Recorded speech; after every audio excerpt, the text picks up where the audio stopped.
Hello, and welcome to the informational video webinar series on the rules for certified childcare centers.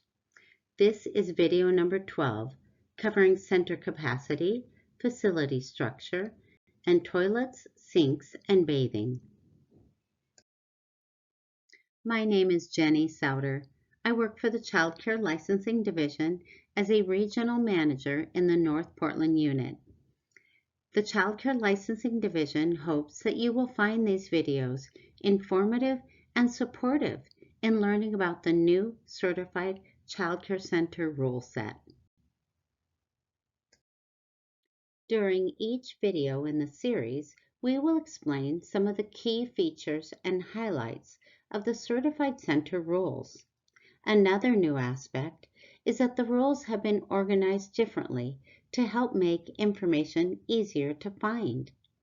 While we are highlighting many new features, changes, and new rules throughout this video series, the entire rule set will not be reviewed. Please refer to the Certified Childcare Center Rule Book for the full list of requirements and rules. Okay, let's get started.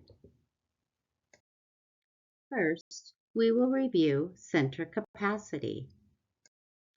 Center capacity is determined by measuring your indoor childcare space and the number of available toilets and sinks. Indoor space must have a minimum of 35 square feet of activity space per child. Outdoor space must be no less than 75 square feet per child using the space at one time. For children ages 24 to 35 months, a certified childcare center must provide one child-sized toilet or toilet with training seat for every 10 children located in or adjacent to the classroom. If the toilet is not located in or adjacent to the classroom, the center must develop a written plan approved by Childcare Licensing Division to utilize the toilet. Potty chairs are prohibited. You must have Childcare Licensing Division, CCLD, approval prior to using a new room, activity area, or outdoor space to care for children. You may only care for children in activity areas approved by CCLD. You must not exceed your license capacity at any time, including the total number of children in care, both at and away from the center. Next, we will review rules regarding the facility structure. A certified childcare center must maintain the indoor temperature no lower than 68 degrees Fahrenheit and no higher than 85 degrees when children are present. Please note that an upper range on inside temperature of 85 degrees was added to the rules. A center will need to utilize strategies to heat or cool the facility to keep the inside temperature within that range.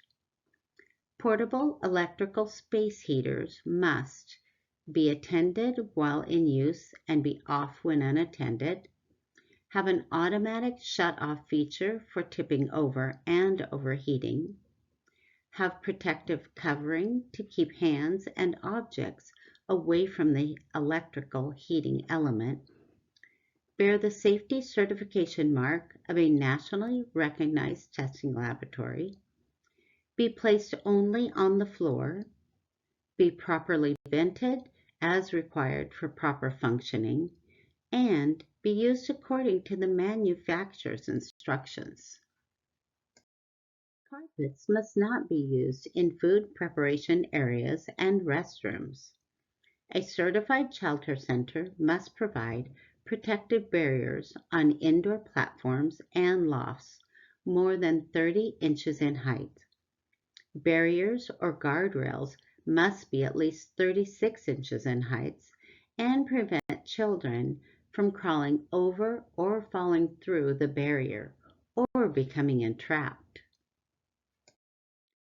Stairs with more than 3 steps, ramps, and other elevated walking surfaces, such as landings, balconies, and porches, accessible to children, must have handrails securely attached on both sides of stairs at a maximum height of 38 inches.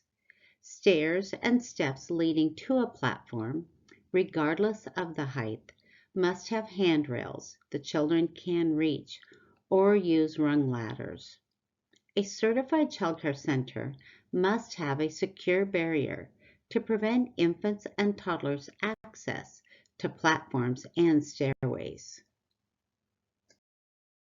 Windows above the ground floor that are accessible to children under 5 years of age must be equipped with a lock to prevent opening more than 4 inches. Vertical blinds, continuous loop blinds, and drapery cords must have tension or tie-down devices to hold the cords tight. Now let's review rules regarding toilets and sinks.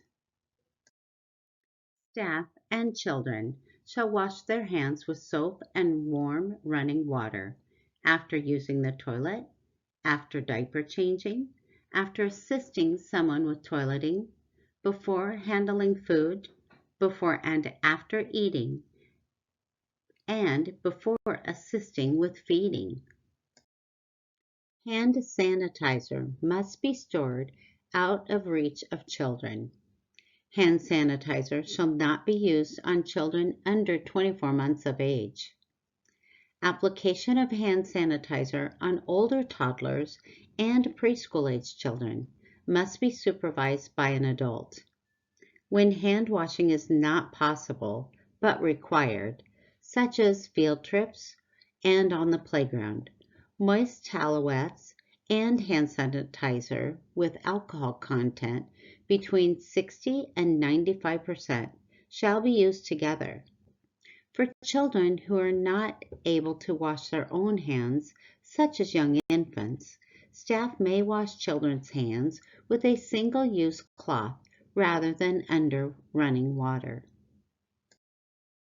When plumbing is unavailable to provide a hand-washing sink, a certified childcare center may provide a hand-washing sink using a portable water supply and a sanitary catch system with a written plan approved by local public health department. A mechanism must be in place to prevent children from gaining access to soiled water or more than one child washing in the same water. Thank you for watching this video in our informational series. You can now move on to the next video in this series. If you have any questions, please contact your licensing specialist.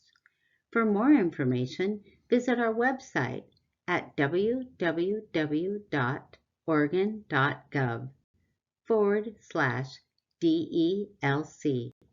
Thank you.